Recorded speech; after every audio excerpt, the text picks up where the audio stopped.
Bonjour, nouvelle émission de Data for Business et nous recevons aujourd'hui Olivier Monnier, le Chief Data Officer de la Matmut, une mutuelle qui a donc un data office qui a moins de 3 ans, mais c'est même encore plus récent. Quand est-ce qu'il a été créé et quelle évolution il a déjà vécu? Alors, la direction data a été créée en mai 2021 avec mon arrivée. C'est une création de direction, ce n'est pas une extension ou quoi que ce soit, c'est vraiment une création. Et on est parti de zéro, donc j'étais le premier et unique participant de cette belle aventure.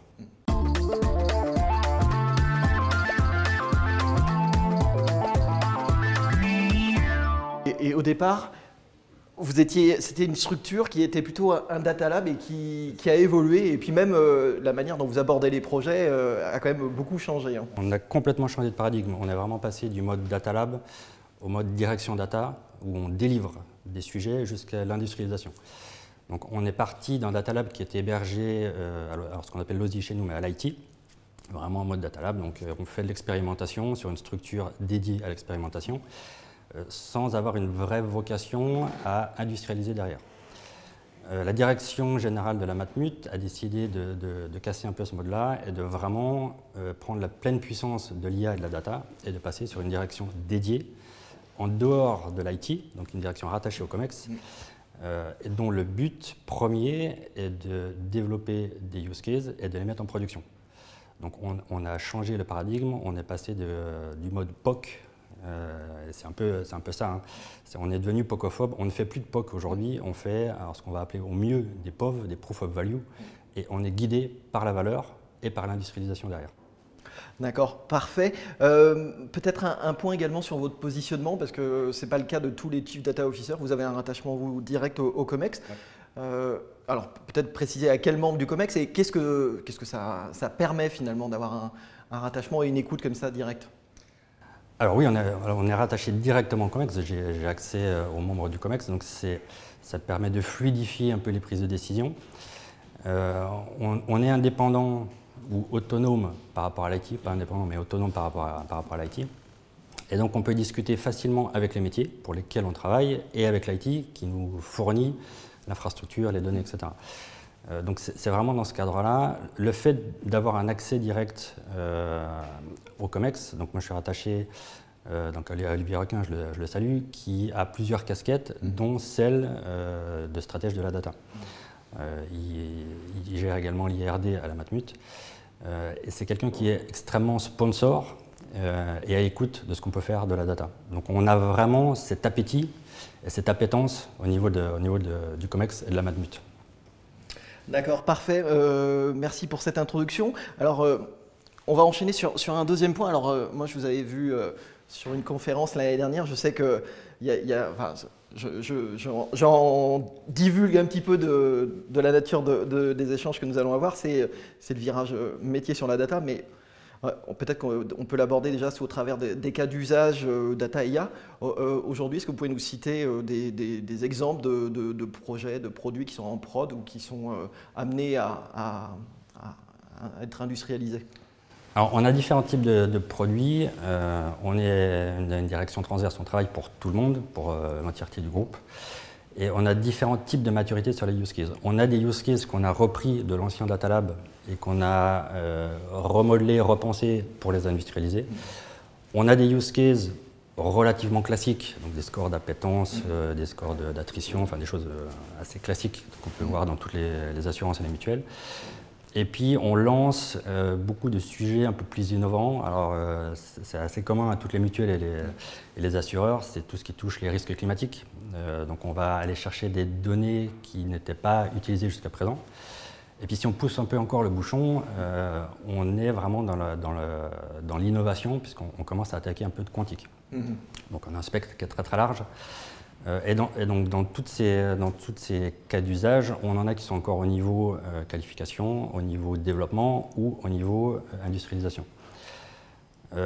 Les cas d'usage qu'on a aujourd'hui mis en production, le dernier qui vient de rentrer en production, c'est ce qu'on appelle le changement de véhicule, donc être capable de prédire que nos sociétaires vont changer de véhicule. Donc l'idée derrière est de leur proposer la bonne assurance. Donc c'est le type de sujet sur lesquels on travaille. D'accord.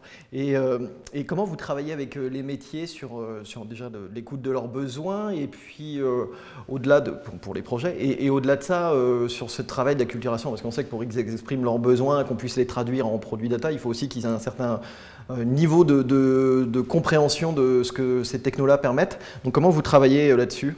On les implique, pour ne pas dire on les responsabilise, c'est-à-dire que aujourd'hui la roadmap data à la Matmut, elle ne part pas du haut et exécutée par le bas, elle est proposée par les opérationnels, c'est-à-dire que dans chaque direction, on a un ou plusieurs relais data qui va nous apporter les use cases qu'on va mettre en place. Donc on ne choisit pas des use cases, ils sont vraiment apportés par le métier.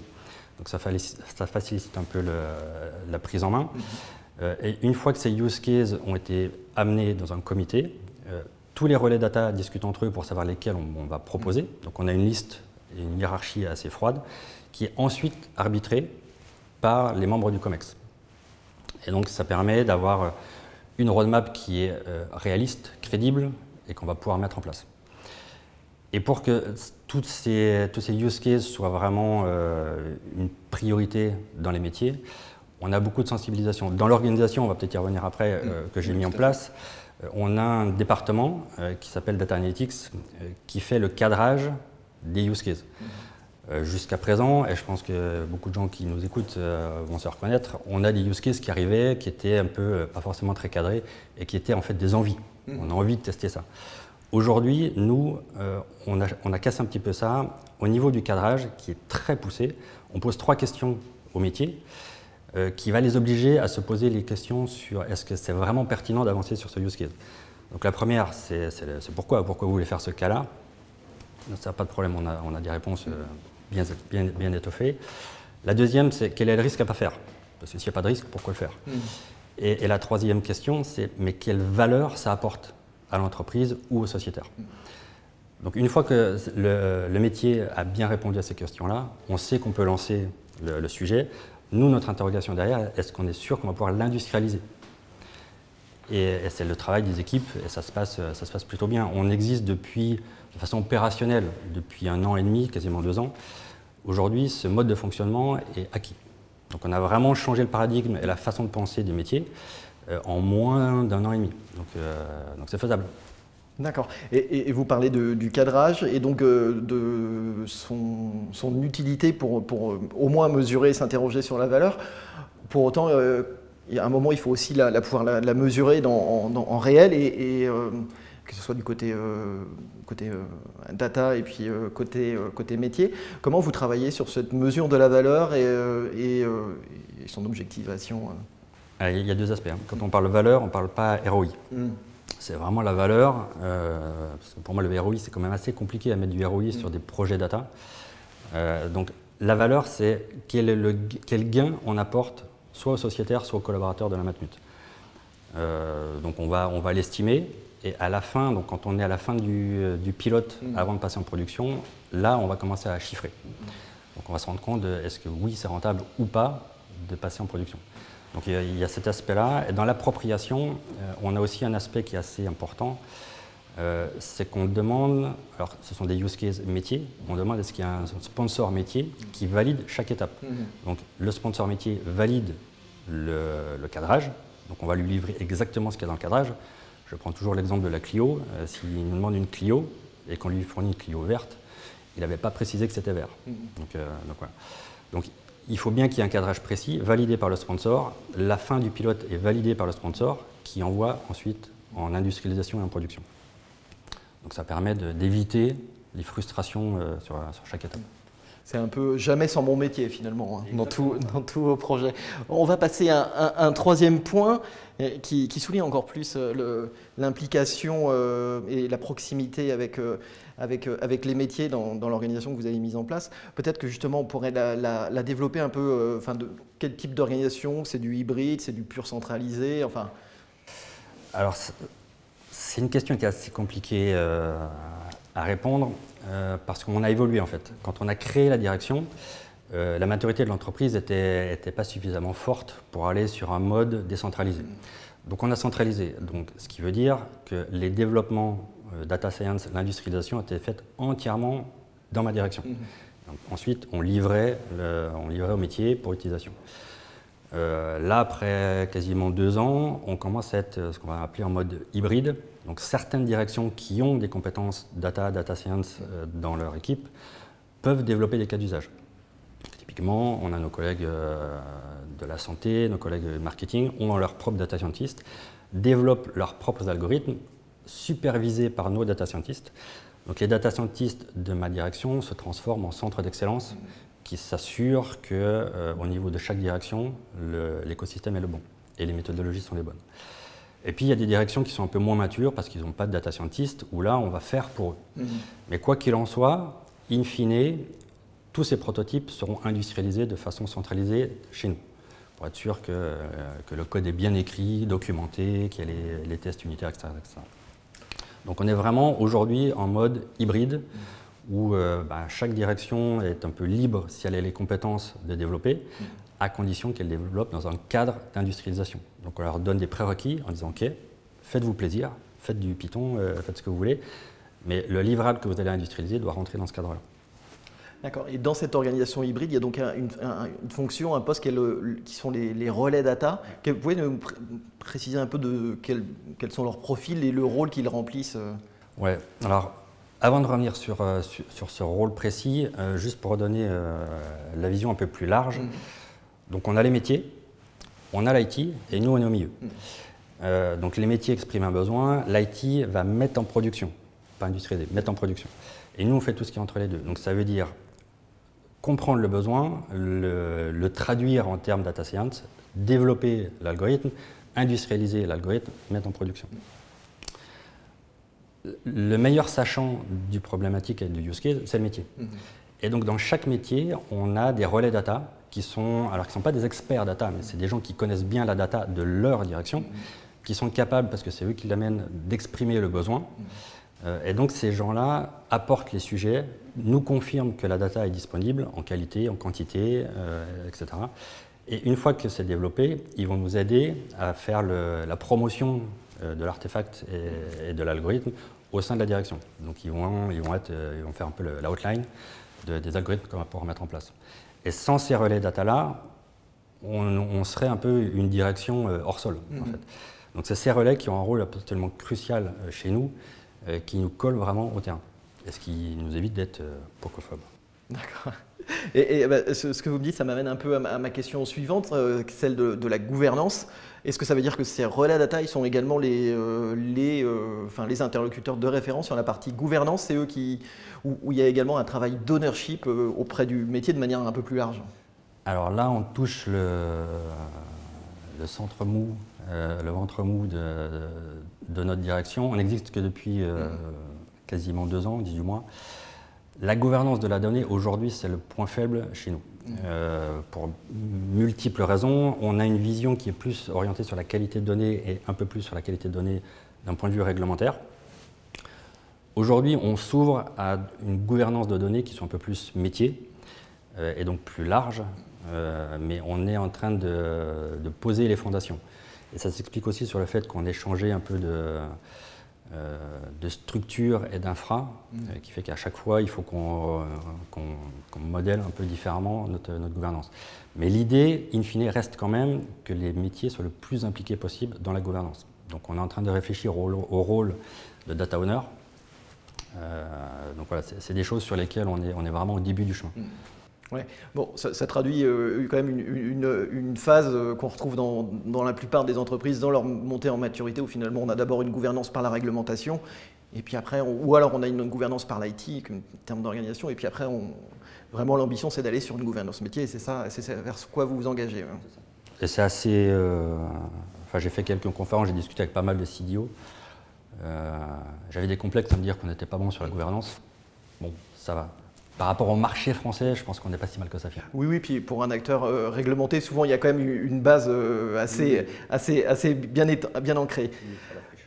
On parle gouvernance, il y a quand même aussi des questions de techno, c'est pas que de l'humain, la data et son industrialisation.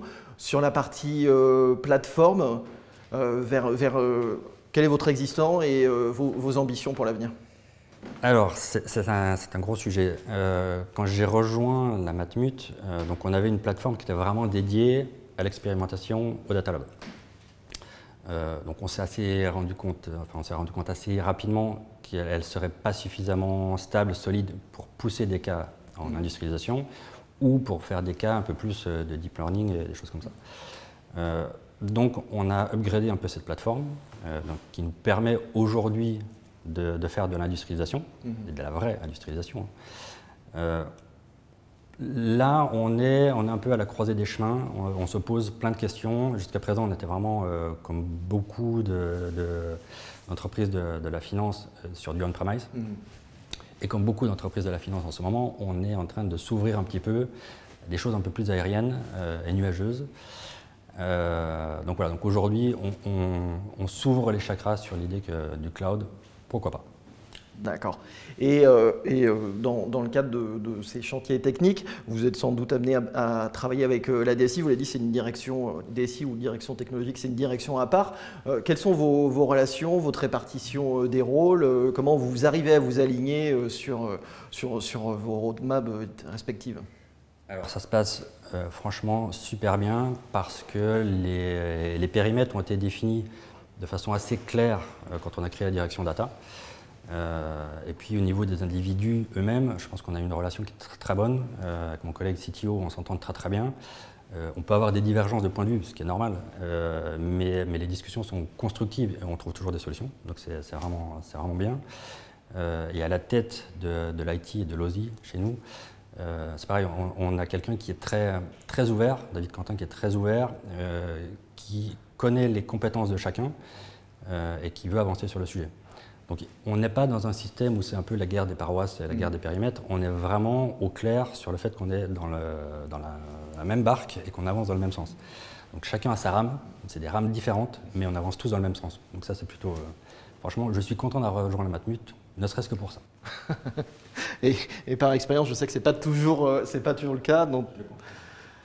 Et on en arrive à notre dernière séquence. Donc, c'est une expression que j'entends souvent, c'est l'assureur augmenté par la donnée. Enfin, c'est pas seulement l'assureur, hein, c'est dans tous les secteurs, on a envie d'être augmenté par la donnée et l'IA.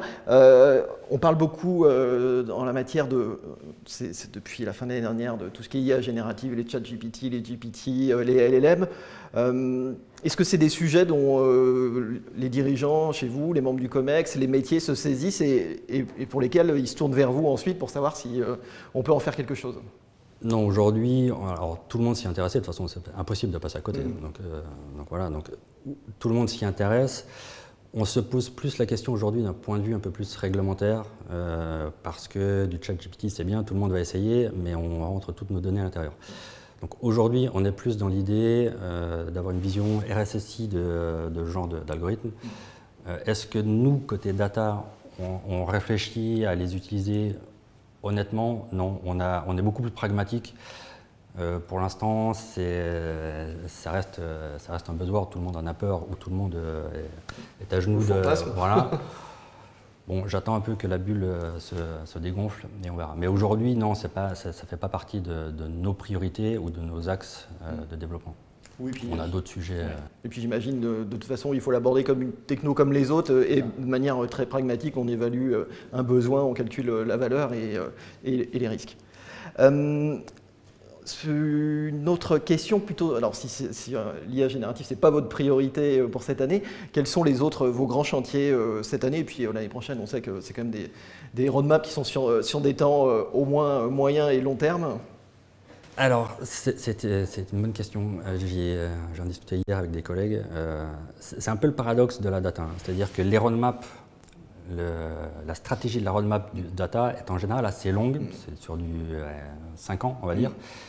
Et on travaille avec des gens qui ont une durée de vie très faible, c'est-à-dire qu'un data scientist, le turnover des data scientists est assez rapide. Aujourd'hui, c'est les data ingénieurs qui sont encore plus chassés. Donc on a une espèce de schizophrénie entre le fait d'avoir des sujets très longs faits par des gens qui ne vont pas forcément rester très longtemps. Donc une des priorités chez nous, c'est ça, c'est d'être sûr que la roadmap qu'on met en place, on puisse garder suffisamment de talents et de compétences suffisamment longtemps pour les développer de façon, j'allais dire, intelligente. Donc la rétention des talents et la progression des talents au sein de l'équipe, c'est une des priorités. Une des autres priorités, c'est de structurer et de stabiliser un peu notre infra data. Donc là, il y a un gros travail qui est fait à nos collègues de l'IT sur ce sujet-là, et on avance plutôt bien. Et puis on a des sujets de développement qui sont un peu plus innovants. On se lance sur des initiatives en quantique par exemple. Donc on n'est pas sur l'IA générative, mais on est sur les quantiques. Donc voilà. Et puis on a les sujets de fond de l'entreprise, qui reste quand même notre fil rouge, de développer des use cases métiers pour le métier au bénéfice des sociétaires. D'accord. Et une toute dernière question, je vais vous demander un travail un peu de prospective. Si vous devez vous projeter sur 3 à 5 ans, où est-ce que vous voulez que l'entreprise, la Matmut, se situe en termes de maturité, hein, ça soit sur tous les axes, de maturité vraiment sur les fondamentaux, où est-ce il faut pouvoir vous situer pour considérer que c'est… Alors, à 5 ans, l'ambition est d'être connu et reconnu comme un acteur solide de la data dans le monde de l'assurance, et du mutuel, mais dans le monde de l'assurance. Et en interne, l'idée, c'est d'être sûr que d'ici, même pas 5 ans, mais 2 ou 3 ans, on soit dans un mode un peu plus run. Là, on construit. On construit, on a recruté, on fait monter en compétences, on développe les compétences aussi côté IT, parce qu'il y a des nouveaux métiers qui apparaissent, comme les data ingénieurs, qu'il faut faire monter aussi côté IT. On essaie d'éduquer et d'évangéliser côté métier. Donc ça, c'est sur du temps long. Que ce soit au niveau des opérationnels ou au niveau des dirigeants. Donc ça fait partie aussi des objectifs de la direction. C'est-à-dire qu'on va évangéliser au maximum pour que la data devienne vraiment un asset puissant de l'entreprise. Et on est plutôt sur le bon chemin. Parfait. Bah, écoutez, merci d'être venu sur Data for Business. Merci de m'avoir accueilli.